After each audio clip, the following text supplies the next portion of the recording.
I always think of Polly as like the daughter I never had. Mm. Yeah. It wasn't like I was fostered by you, was it? No. Really? I just sort of just slotted in and Yeah. I was just there. She was there when I was like going through the rough part, but then it just sort of slipped in and it was no different. Life was just life. It was just... Yeah. I don't think Polly felt that she was fostered in a lot of ways. No. I think she just felt she was part of the... Which to me made me feel as if I'd done a good job, really, because I didn't want it to feel different to anybody else. I didn't feel different to anybody else. And I think that's the best you can hope for, really, in a lot of ways.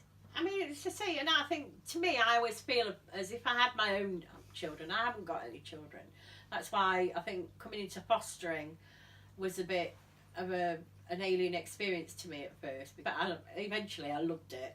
I think we clicked pretty quickly. Yeah, we did, yeah. We did, and I could just tell that she was just going to be a part of the furniture, really. And still am. Yeah, you are, really. Can you remember when you first came? Okay, yeah, I stayed for a weekend. Yeah.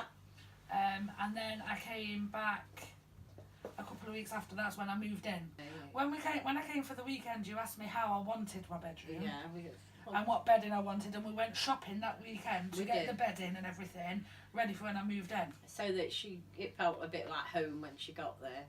I think it's important that they have a sense of choice. Some kids don't relate very well to having choice, they're not used to it.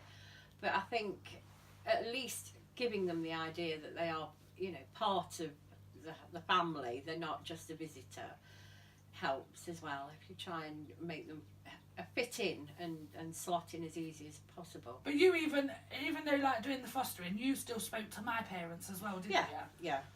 You was in contact with them. With Polly's mum and dad, because it was important to keep that line open for Polly, so that she knew that she had got family out there.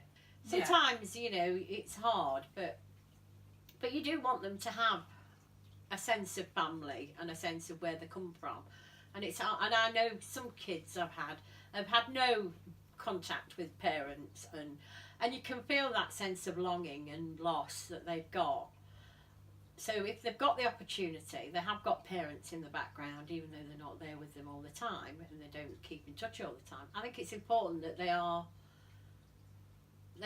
kind of included and made to feel as if that they are important, just as important as me as a foster carer.